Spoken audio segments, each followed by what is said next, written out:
qui êtes là ce matin, soyez bénis, soyez renouvelés dans le nom de Jésus. Amen. Comme a dit le ministre Rodriguez, nous sommes ce mois d'avril dans notre série La grâce et la croissance. Alléluia. Le thème de l'année, c'est la grâce de Dieu. Et ce mois d'avril, nous voulons croître. Alléluia.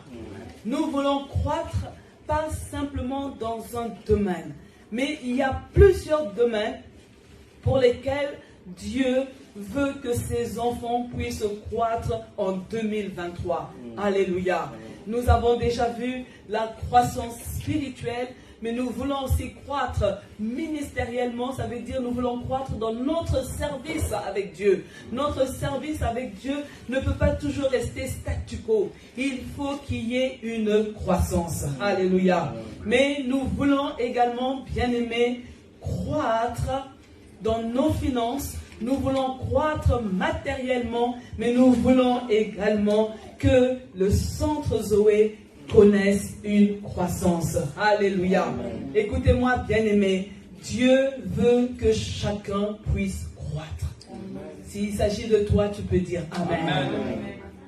Vous voyez, bien-aimés, c'est que beaucoup d'enfants de Dieu ne réalisent pas que Dieu veut que nous soyons fidèles. Dieu attend que ses enfants, ses fils, ses filles soient persévérants. Dieu veut que nous soyons stables dans le ministère. Alléluia. Il ne veut pas que nous soyons comme ce roseau qui est ballotté à tout vent. Alléluia. Mais il veut que nous soyons stables. Et cette stabilité va nous garantir la croissance. Alléluia. Ce matin, bien-aimés, nous allons examiner la croissance ministérielle. Ce qui s'est passé dans la vie de l'apôtre Pierre. Alléluia. Vous savez, la vie de ceux qui ont marché avec Jésus est un enseignement pour nous. Alléluia.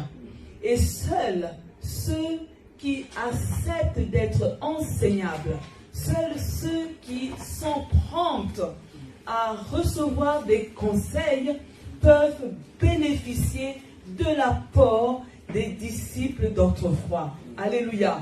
Au cas contraire, vous subirez les conséquences. Je dis souvent, on est soit enseigné par les conseils ou enseigné par nos conséquences. Alléluia.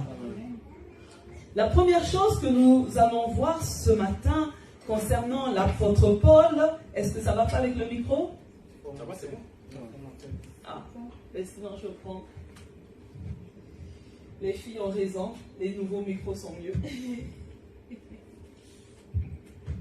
Alléluia. Alléluia. Amen. Bon. Amen. Bon, vous préférez cela, d'accord. Je lis pour notre premier point, il s'agit de la conversion de l'apôtre Pierre. Jean 1, 40 à 42. L'un des deux qui avait entendu les paroles de Jean et avait suivi Jésus était André, le frère de Simon-Pierre. La première personne que rencontra André fut son frère Simon et lui dit: nous avons trouvé le Messie. Ce mot signifie Christ. Et il conduisit Simon auprès de Jésus. Jésus le regarda et dit: tu es Simon, le fils de Jean, on t'appellera Céphas. Ce nom signifie Pierre. Alléluia. Ce que nous devons savoir, bien-aimés, c'est que Simon est un homme marié. Pour la petite histoire, l'évangile de Marc évoque la fièvre de sa belle-mère. Donc si on a une belle-mère, c'est qu'on est marié. Et il vivait de la pêche. Alléluia. Son frère s'appelle André, et André était un disciple de Jean-Baptiste. Ce qui se passe, c'est qu'à un moment donné, Jean-Baptiste a présenté Jésus à André en disant « C'est l'agneau de Dieu ». Alléluia. Sans tarder, ce qui se passe, André a partagé la bonne nouvelle de cette rencontre avec le Christ à Simon. Il lui a dit « Nous avons trouvé le Messie ».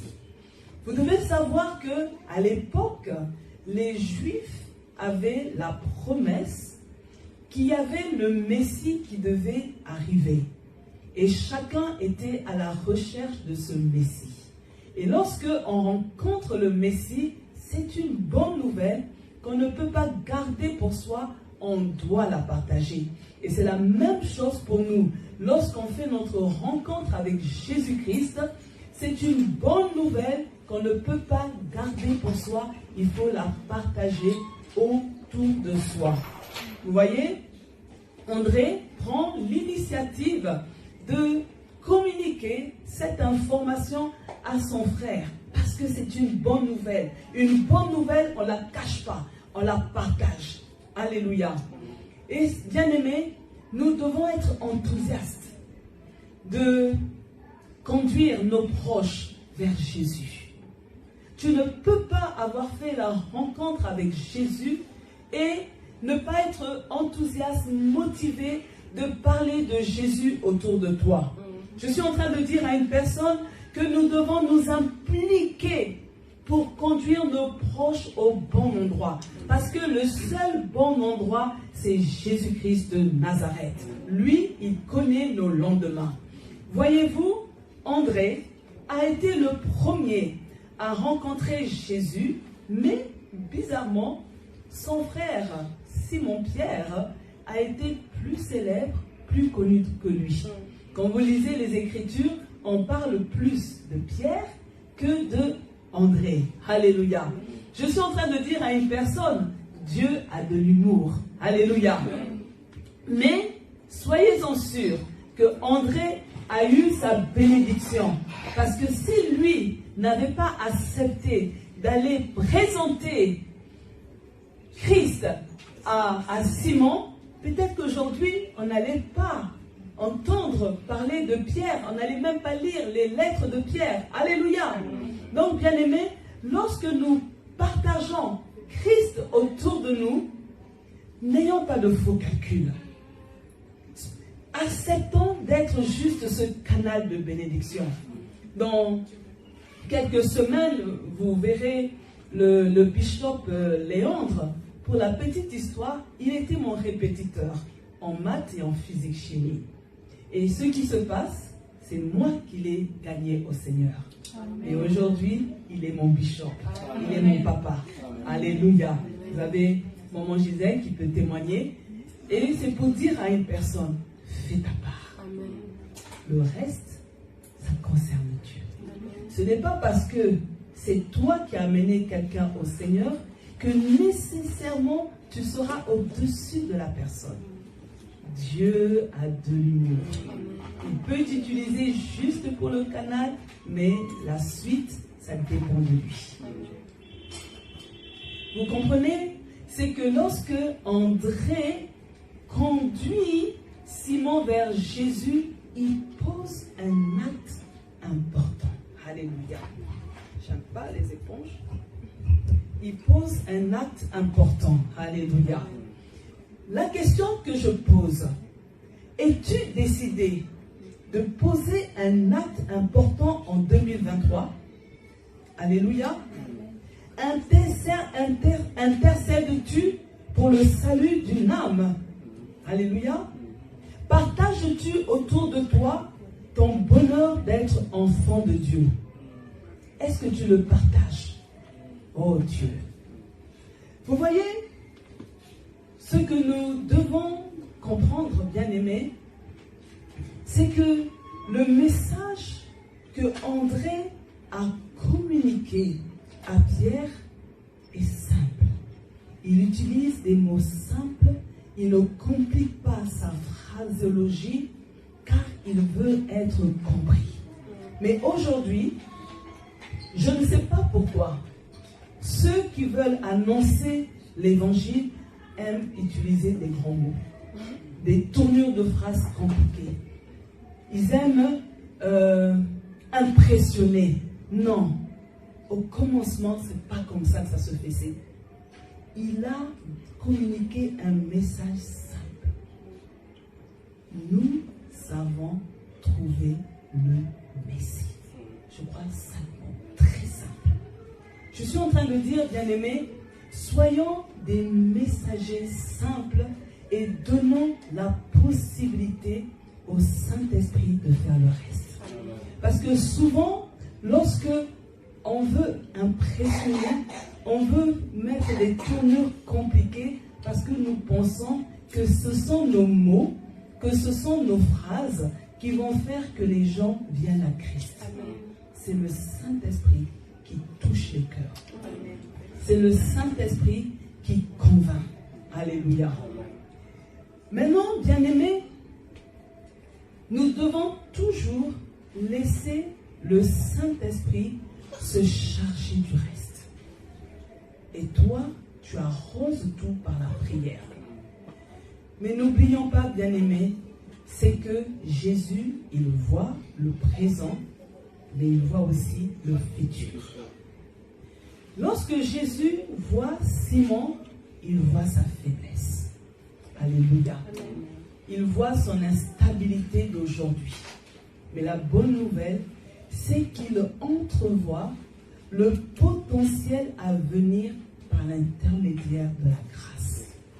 Je suis en train de dire à une personne, laisse les gens pointer du doigt tes faiblesses, tes manquements. Amen.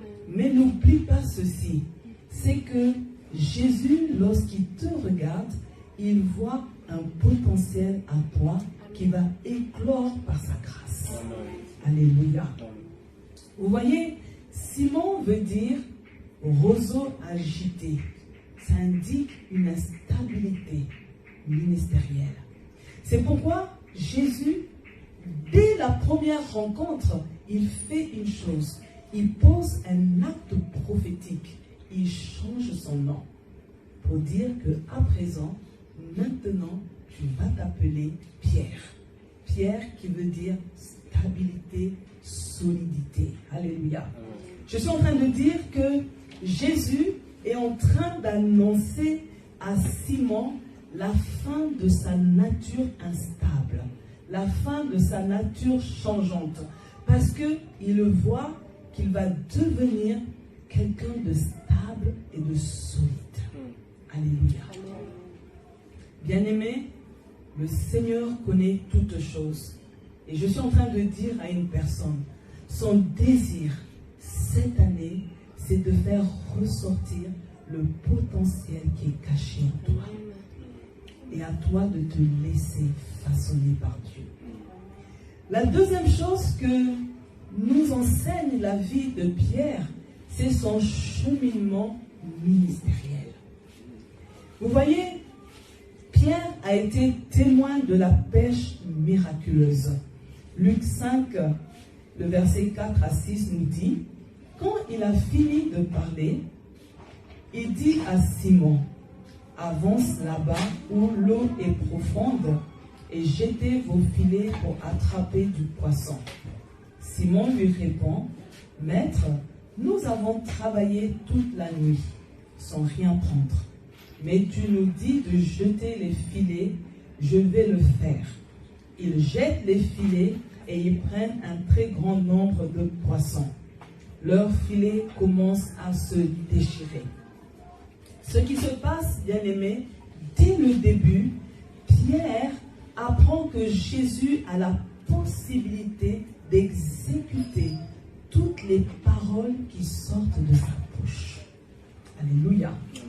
Mais Jésus passe par cet épisode de la pêche pour apprendre à Pierre l'humilité et l'obéissance. Vous voyez, dans ce récit, n'oubliez pas que Pierre était un pêcheur professionnel. Il pêche toute la nuit. Il sait que c'est la nuit où la pêche est meilleure. Et là, en plein jour, Jésus le renvoie. Il a l'humilité. Il ne dit pas, moi, je suis un pécheur chevronné, mais il s'exécute. On obéit. Alléluia.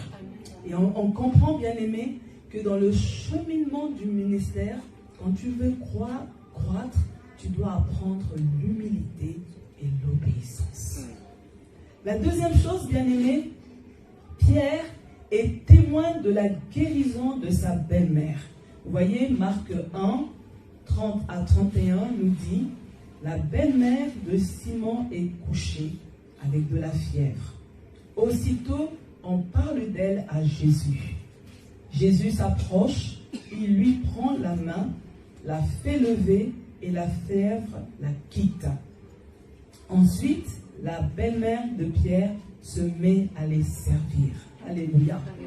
Ici, voyez, quand il est dans le ministère, Pierre découvre que Jésus a autorité sur toutes les situations de la vie.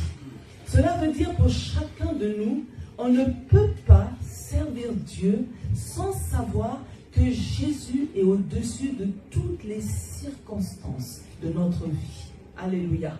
Et aussi que la maladie s'incline devant Jésus. On doit savoir que toutes les choses s'inclinent devant Jésus.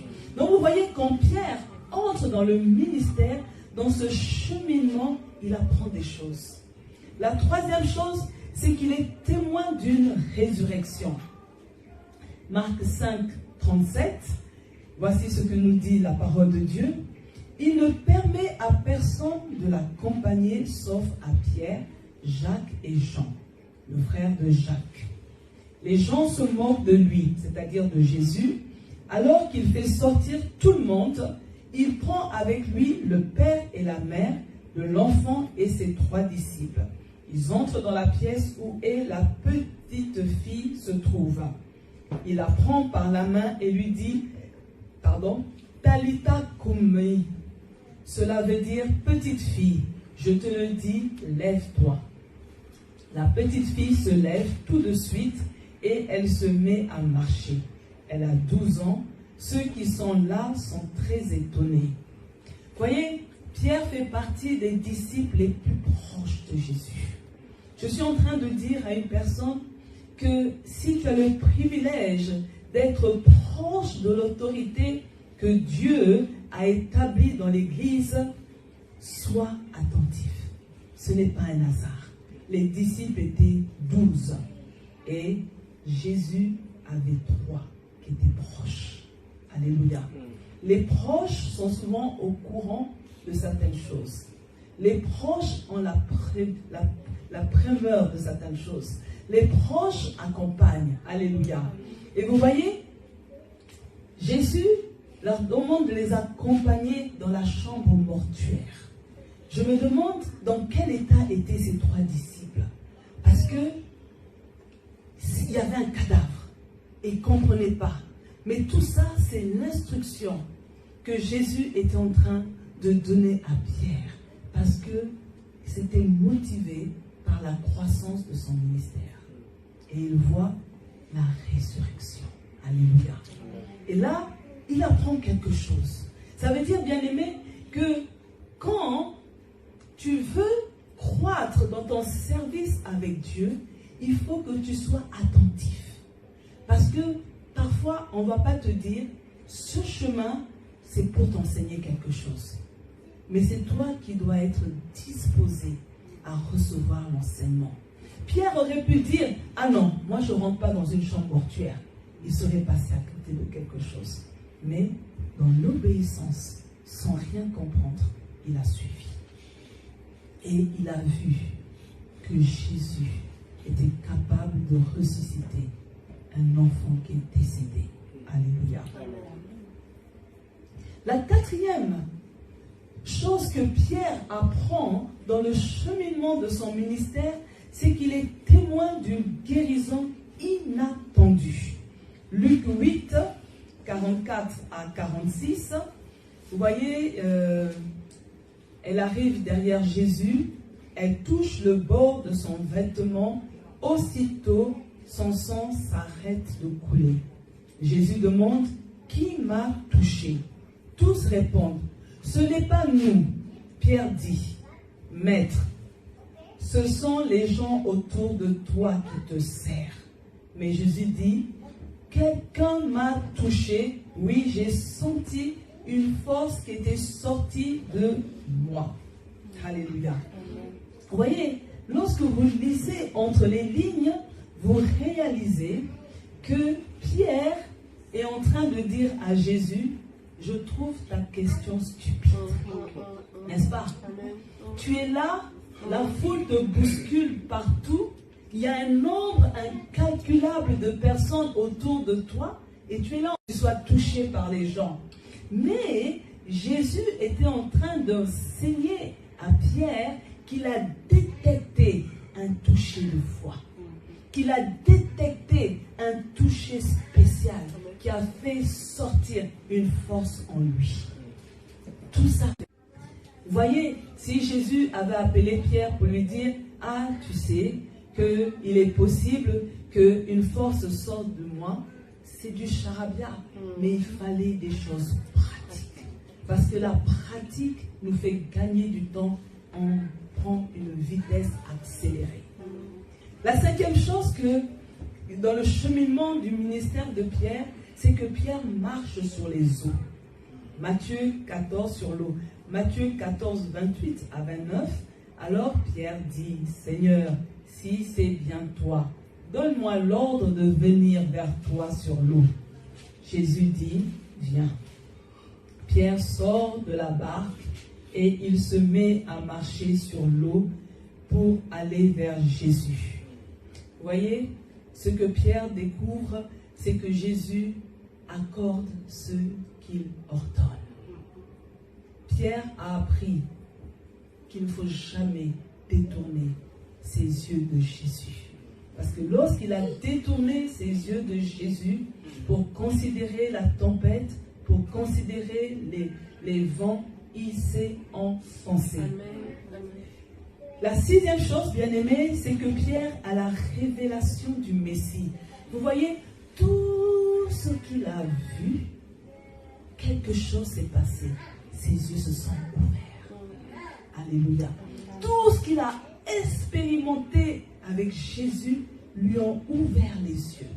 Et vous voyez, bien aimé, depuis l'ouverture, nous devons comprendre que Dieu ne donne pas d'abord des bénédictions matérielles, financières.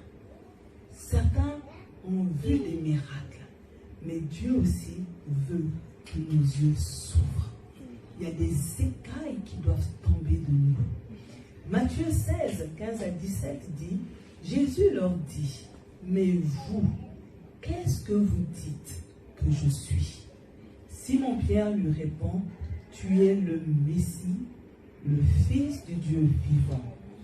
Alors Jésus lui dit, Simon, fils de Jean, tu es heureux. En effet, ce n'est pas une personne humaine qui t'a fait connaître cela, mais c'est mon Père qui est dans les cieux. Pierre reçoit une révélation surnaturelle de Dieu, le Père, au sujet de qui était Jésus. Je suis en train de dire à une personne, il est important que tu reçoives ta révélation. Parce que pour beaucoup, il s'agit du Dieu du pasteur. Il s'agit de Dieu du papa. Il s'agit du Dieu de maman. Il s'agit du Dieu du grand-père. Mais il faut que tu aies la révélation de qui Dieu est pour toi. Alléluia. La septième chose, il y en a plusieurs, bien-aimés. Mais pour aujourd'hui, j'ai énuméré 7 choses. C'est que Pierre est présent sur la montagne de la transfiguration. Matthieu 17, 14, la Bible nous dit, alors Pierre dit à Jésus, Seigneur, c'est une bonne chose pour nous d'être ici.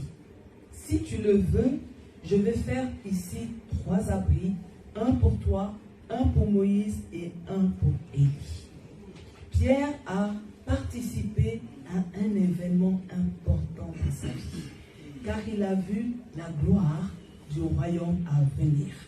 Alléluia. Vous savez, bien-aimés, Pierre a vu beaucoup de choses se produire, s'accomplir dans son ministère, alors qu'il marchait aux côtés de Jésus. En plus, c'est un privilégié, parce qu'il était du nombre du cercle de Troie. Alléluia. Il a assisté à tout. Mais lui qui était dans le cercle des intimes de Jésus, malheureusement, son ministère a failli s'éteindre après l'arrestation de Jésus. C'est pourquoi, bien-aimés, dans le service de Dieu, dans notre ministère, faisons attention de ne pas tomber. Il est possible, bien-aimé, que Dieu t'a donné un ministère qui va connaître la gloire. Mais par tes propres mains, tu détruis tout. Il est possible que Dieu t'a appelé à réaliser de grandes choses, mais par ta stupidité, tu fous tout à tes pieds. Alors, en 3, bien-aimés, voyons le déclin ministériel. Parce que beaucoup, après, vont chercher des démons, vont chercher des sorciers, mais c'est eux-mêmes qui ont causé le déclin de leur ministère. Le premier pas dans ce déclin ministériel, c'est que Pierre a renié 3 fois Jésus. Vous lirez Matthieu 26, 69 à 75, à cause du temps, parce que je voudrais tout finir ce matin. Là, on nous parle de quelle manière Jésus avait déjà prédit à Pierre qu'il allait le renier, et lui, il a dit non. Et là, chaque fois qu'une personne le reconnaissait, il disait non, je ne sais pas ce que tu veux dire. Il veut dire non, je ne connais pas cet homme, je le jure. Et il dit que Dieu me punisse si je mens, je ne connais pas cet homme, je le jure. Alléluia. Vous voyez, Pierre qui était aux côtés de Jésus pendant 3 ans, s'est permis de nier de le connaître. Alléluia. Quelle ingratitude. Pourtant, lorsque Jésus a annoncé qu'il allait mourir, qu'on allait l'arrêter, voici ce qu'il dit. Matthieu 26, 33. Il dit tous. Vous voyez, et j'ai envie de dire quel toupet. Il parle pour les autres disciples. Lui, il s'exclut. Il dit tous t'abandonneront peut-être. Mais moi, je ne t'abandonnerai jamais. Vous voyez, vous avez des personnes comme ça. Elles pensent qu'elles sont Superman. Mais quand elles regardent les autres, elles voient que les autres sont des trouillards. Les autres sont des flébards. Et lui, il dit, les autres vont t'abandonner peut-être, mais moi, jamais. Et vous voyez, Pierre avait une haute estime de sa petite personne. Il a surestimé ses capacités à gérer les conflits.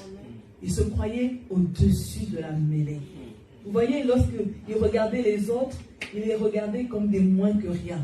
Et ça vous fait penser à un bébé spirituel. Alléluia. La deuxième chose dans le déclin, c'est que Pierre est retourné à la pêche après la mort de Jésus. Vous voyez, Jean 21, 3 nous dit, Simon-Pierre leur dit, je vais à la pêche. Et lui disent, nous aussi, nous venons avec toi. Ils partent, ils montent dans la barque, mais cette nuit-là, ils ne prennent rien. Jésus n'est plus avec ses disciples. Et Pierre, il choisit de faire volte-face, de retourner en arrière. il décide de reprendre sa routine quotidienne. Vous voyez, vous avez des personnes comme ça. Elles disent qu'elles sont venues au Seigneur. Je me suis détournée du monde. Dès qu'il y a un couac, il y a un petit problème, qu'est-ce qu'elles font? Volte-face. On retourne dans le monde, on retourne à ce qu'on a vomi. Et ça, ce n'est que les cochons qui font ça. Seuls les cochons repartent dans leur vomi. Vous voyez, il s'est dit, voilà, Jésus est mort et ma vie doit continuer. Jésus est mort, je dois me prendre en charge. Parce que souvenez-vous, lorsque Jésus était là, ils avaient faim, ils multipliaient les pains. C'était la vie pépère. Il n'y avait pas besoin de jeûner puisque l'époux est avec eux. Mais la chose la plus grave au niveau de Pierre, c'est qu'il avait oublié quelque chose de particulier. C'est pourquoi, bien-aimés, ne sombrons pas dans l'oubli. Alléluia. Il y a des paroles prophétiques. Il y a des paroles que nous recevons de l'Éternel. Ces paroles, vous devez les noter. Vous devez les graver sur votre cœur. Parce que si vous tombez dans l'oubli, c'est grave pour vous. Voilà ce que Jésus avait dit à Pierre. Luc 5, 10. Ne crains point. Désormais, tu seras pécheur d'hommes. Alléluia. Jésus avait dit à Pierre qu'il ne va plus utiliser le filet de maille pour pêcher le poisson. Alléluia. Mais que dorénavant, il va jeter le filet du salut pour pêcher les hommes pour le royaume de Dieu. Comment avait-il pu oublier cela? Lui, il a arrêté de pêcher les hommes, il est retourné à la pêche aux poissons.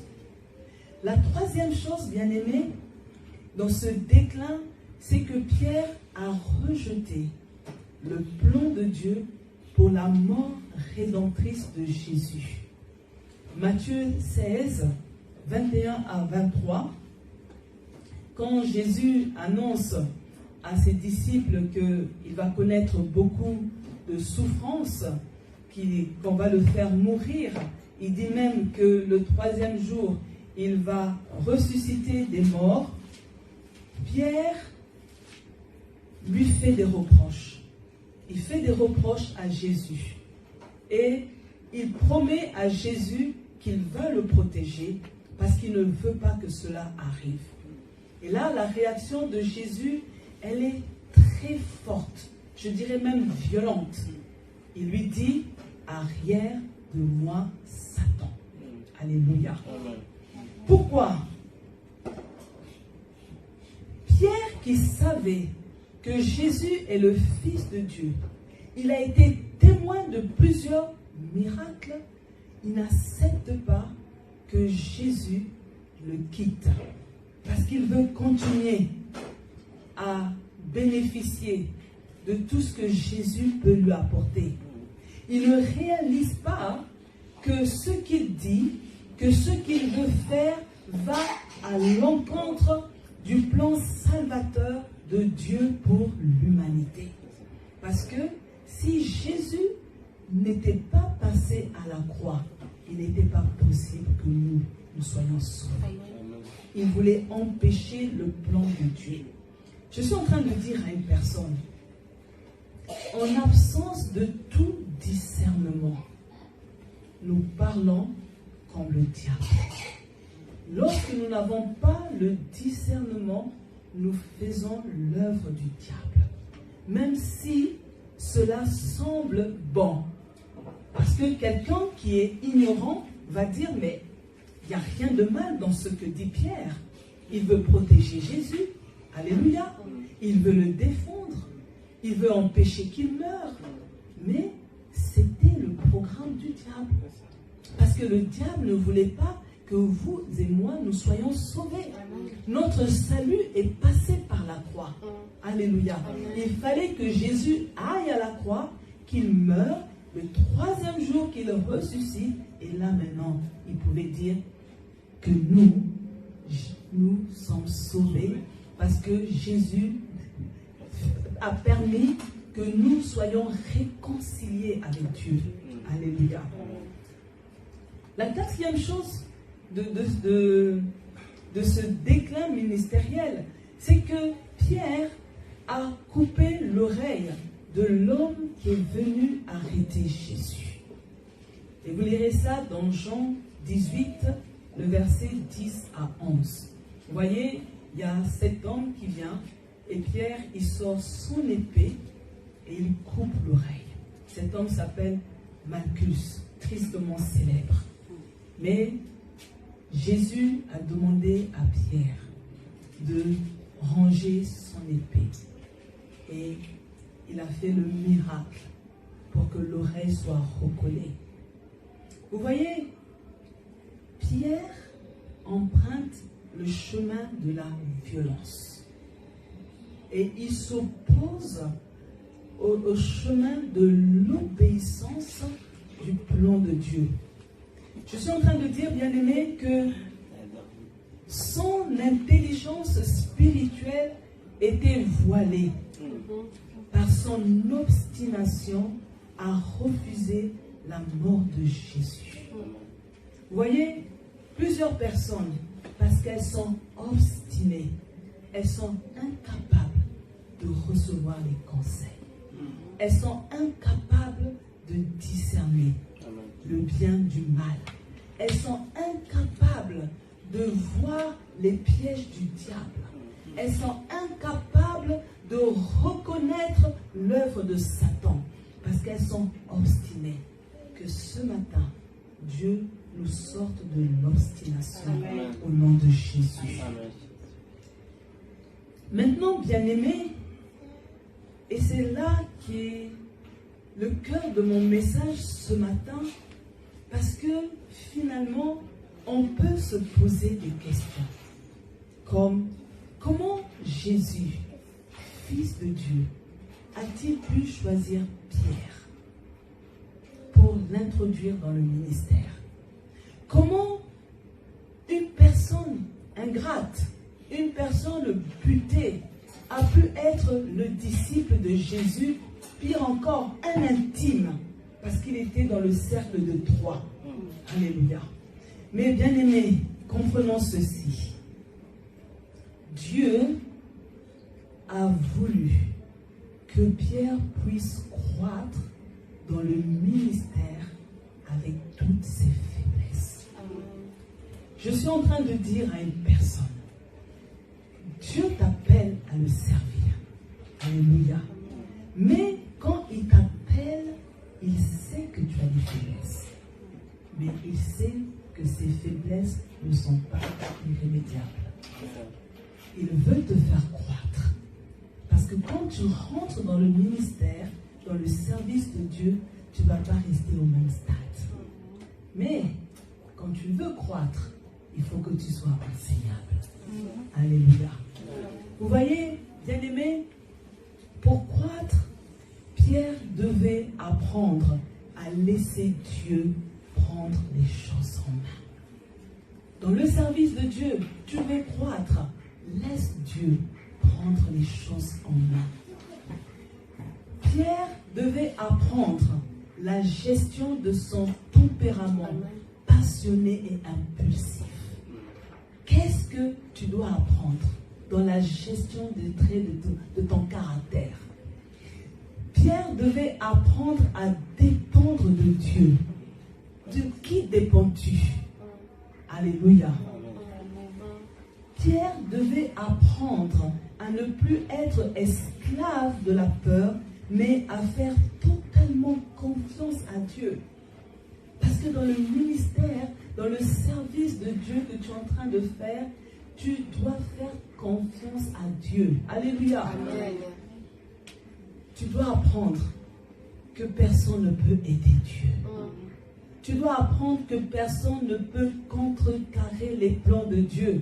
Si c'est Dieu qui t'a appelé à ce poste, à cette place, je suis en train de t'annoncer, aucun homme viendra t'enlever à la place. Amen. Alléluia. Amen. Maintenant, pour nous, bien-aimés, qu'est-ce que la vie de Pierre nous enseigne? Alléluia. Je suis en train de dire à une personne, le premier enseignement que nous donne la vie de Pierre, c'est que Dieu n'appelle pas à son service un homme parfait. Alléluia. Il y a des personnes qui se disent, pour me lever, j'attends d'être parfait. Non. Dieu, c'est lui qui t'appelle. Je suis en train de dire que Dieu t'appelle à le servir, même avec des faiblesses. Sinon, Dieu allait dire, on attend que Pierre soit débarrassé de toutes ses faiblesses pour commencer à servir. Alléluia. Je suis en train de dire à une personne que lorsque Dieu t'appelle, il se fonde, se base sur ses exigences à lui, pas sur les exigences des humains. L'appel de Dieu est basé sur les exigences divines. Je suis en train de dire, bien-aimé, que lorsque Dieu t'appelle, il va se servir des conséquences des fautes que tu auras commises pour te façonner. Alléluia. Je suis en train de dire, bien-aimé, que lorsque Dieu t'appelle à le servir, Dieu t'appelle au ministère, c'est lui-même qui va t'équiper. C'est lui-même qui va se charger de te donner, d'ajouter ce qui manque à ta vie. Je suis en train de dire à une personne que Dieu, parce qu'il t'a appelé, il va te guider sur le chemin de la croissance ministérielle. Il va te guider, bien-aimé. Et pour cela, tu dois être attaché à lui. Alléluia. Alors, bien-aimé, nous allons voir le relèvement ministériel de Pierre. Vous voyez, Pierre, il était down, à terre. Il pensait que c'était la fin pour lui. Parce que je peux vous dire, renier Jésus publiquement était quelque chose de grave. Alléluia. Ce n'était pas un jeu. Vous imaginez, devant des gens qui t'ont vu prêcher, les gens qui t'ont vu annoncer Jésus, le royaume de Dieu, et tu dis, cet homme, je ne le connais pas. Tu fais des imprécations en jurant ne pas connaître Jésus. Mais, alléluia, la bonne nouvelle, c'est que Pierre s'est relevé de ses fautes. Amen. J'annonce à une personne qu'il est possible de se relever de ses fautes. Voici ce que Marc 14, 72 nous dit. Je lis la dernière partie. Alors que le coq chante 2 fois, tu diras 3 fois que tu ne me connais pas. Pierre se souvient de cette parole que Jésus lui avait donnée. Et il fait une chose. Il se met à pleurer. Alléluia. Pierre va se repentir sincèrement. Parce qu'il réalise ses torts et ses faiblesses. Vous voyez, bien-aimés, malgré les remords, il ne faut pas rester à terre. Il faut se relever. Il ne faut jamais abandonner. Pourquoi? Parce que le Dieu que nous prions, il est fidèle et juste pour nous pardonner. Parfois, bien-aimés, nous avons le doute que Dieu nous pardonne. Mais ce matin, je vais vous prouver que Dieu a réellement pardonné Pierre de toutes ses fautes. Marc 16, 5 nous dit, maintenant, allez dire à Pierre et aux disciples, Jésus vous attend en Galilée, vous le verrez là-bas comme il vous l'a dit. Ce qui se passe, c'est que les femmes, et on a enseigné sur ça il y a quelques semaines, sont allées au tombeau, elles ont vu la pierre qui était roulée et un ange qui était assis. Et c'est l'ange qui a parlé aux femmes. Amen. Maintenant, je ne sais pas pour vous, parce que je vous dis régulièrement que l'auteur biblique est avare de détails. Alléluia. Mais ici, quand l'ange s'adresse aux femmes, il dit une chose. Allez dire à Pierre et aux autres disciples. Maintenant, pourquoi l'ange ne dit pas simplement « allez dire aux disciples » ou « allez dire aux 11 disciples », mais l'ange mentionne Pierre, comme si pour les autres disciples, les erreurs que Pierre avait faites l'ont exclu du groupe. Alléluia. On a lu qu'il a pleuré, il a des remords, il s'est repenti. Ce matin, je vous informe que ce n'est pas par hasard, alléluia, que l'ange mentionne Pierre pour dire « allez parler de la résurrection de Jésus ». Ce n'est pas par hasard, parce que l'ange savait, alléluia, que les disciples, les femmes, tous ceux qui suivaient Jésus, tous savaient que Pierre avait renié Jésus. Alléluia. Et là, quand l'ange mentionne Pierre et les autres disciples, il est en train d'attester que Dieu a entendu et accepté la repentance de Pierre. Alléluia. C'était une manière de dire aux femmes, Dieu n'est pas en train de penser comme vous. Pierre est toujours un disciple. Il s'est repenti. Peut-être que vous n'avez pas été présent. Parce que vous voyez ce qui se passe avec nous autres humains. Nous voyons quelqu'un qui est tombé dans le péché. Cette personne revient à l'église et de fois on dit, waouh, elle a le toupet. Elle a fait ce qu'elle a fait. Mais on ignore si la personne s'est repentie et que Dieu l'a réintégrée dans la famille. Alléluia. Et là, l'ange est en train de dire aux femmes, attention, Dieu n'a pas radié Pierre sur la liste des disciples de Jésus. Son nom est encore inscrit dessus. Alléluia. Je suis en train de dire que l'ange est en train de dire aux femmes, allez dire aux autres disciples que Dieu a pardonné Pierre, que Dieu a restauré Pierre, que Dieu a rétabli Pierre au nombre des disciples. Alléluia. Amen. C'est la raison pour laquelle l'ange dit, allez dire à Pierre. Parce que les femmes ne seraient pas allées vers Pierre pour annoncer la résurrection. Elles auraient parlé seulement aux 10. Parce que n'oubliez pas, Judas était mort. Ils étaient 11. Mais là, on lui dit, quand vous partez donner le message, n'oubliez pas Pierre.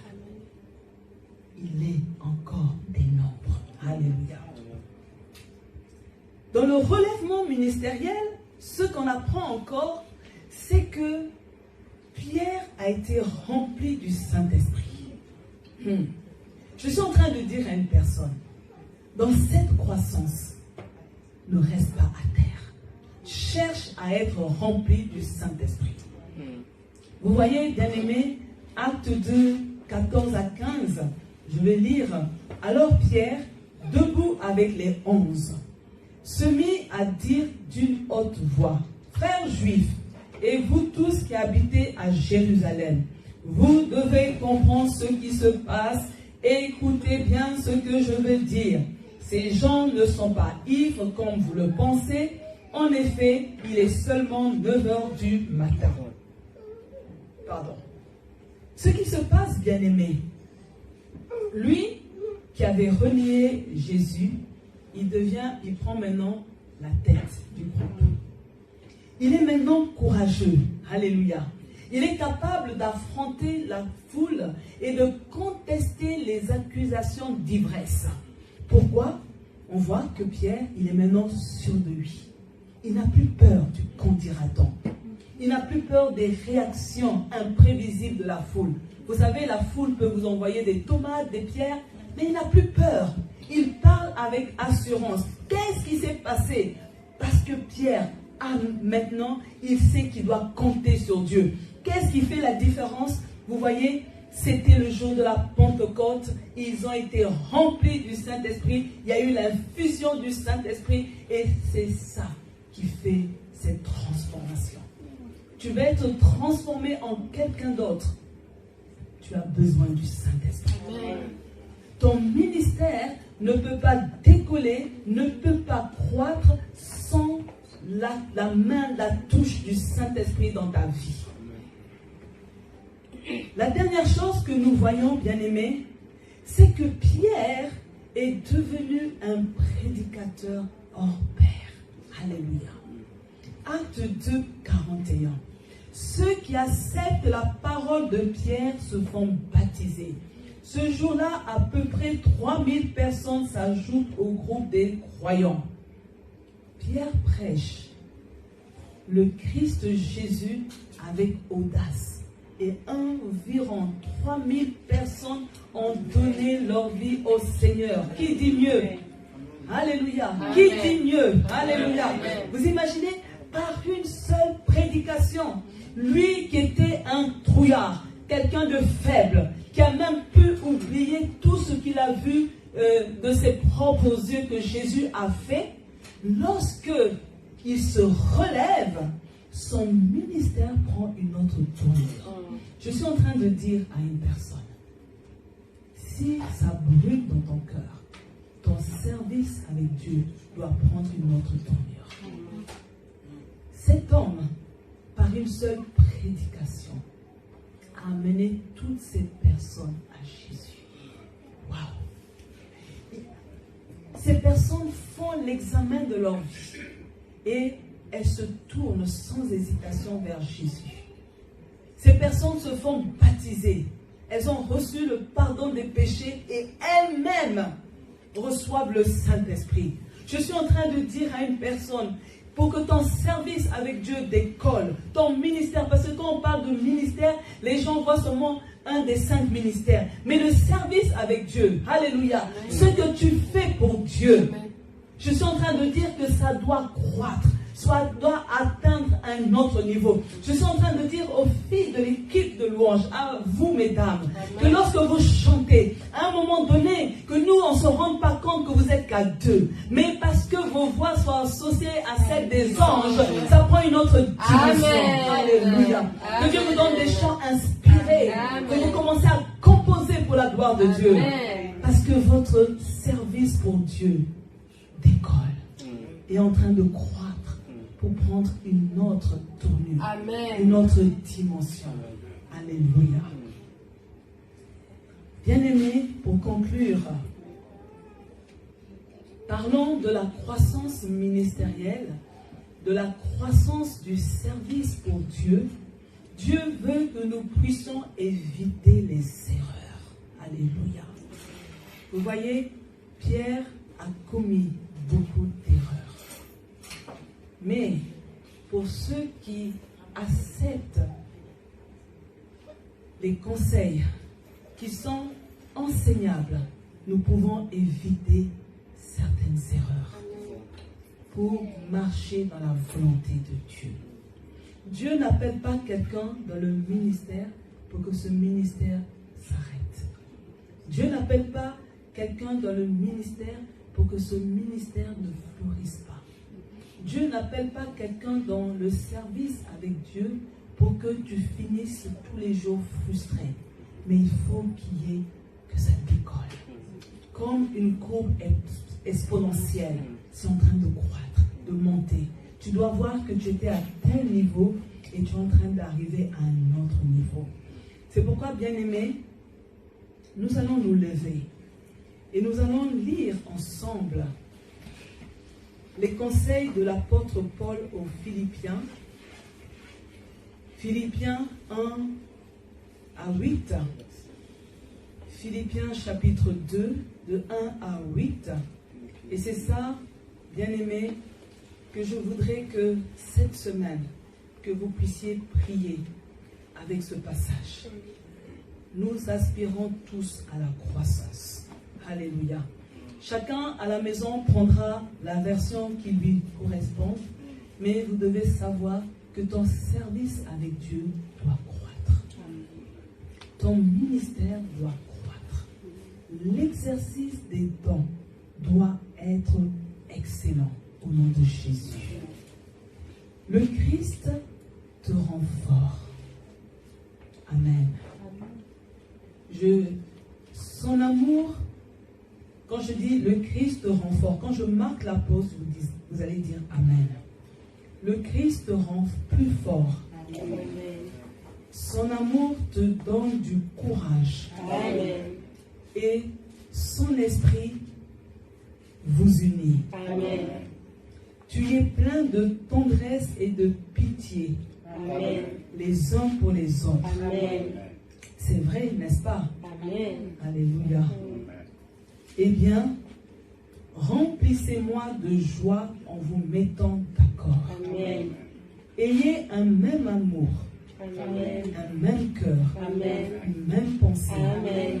Ne faites rien pour passer devant les autres. Amen. Ou pour que les autres t'admirent. Amen. Cela ne vaut rien. Amen. Au contraire, sois simple et pense que les autres sont meilleurs que toi. Amen. Ne cherche pas ton intérêt à toi, amen, mais cherche l'intérêt des autres. Amen. Entre vous, amen, conduisez-vous comme des gens unis au Christ. Amen. Lui, il est l'égal de Dieu, amen, parce qu'il est Dieu depuis toujours. Amen. Pourtant, cette égalité, il ne l'a pas cherché à la garder à tout prix pour lui. Amen. Mais tout ce qu'il avait, il l'a laissé. Amen. Il s'est fait serviteur.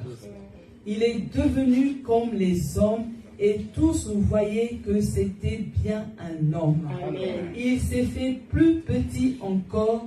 Il a obéi jusqu'à la mort et est mort sur une croix. Amen. Amen. Alléluia. Amen. Que Dieu bénisse sa parole. Amen. Et je veux, bien-aimé, que tu mettes ta main droite sur ton cœur.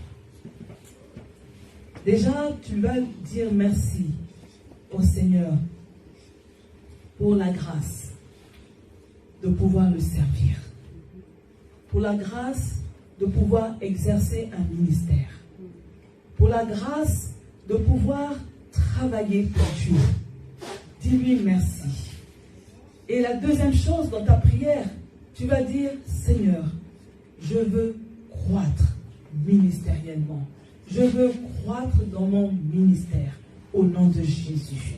Vas-y, élève ta voix. Oh Dieu de gloire, Dieu de bénédiction, Dieu de bonté, Dieu de fidélité. Nous sommes là, Seigneur, ce matin pour te dire merci.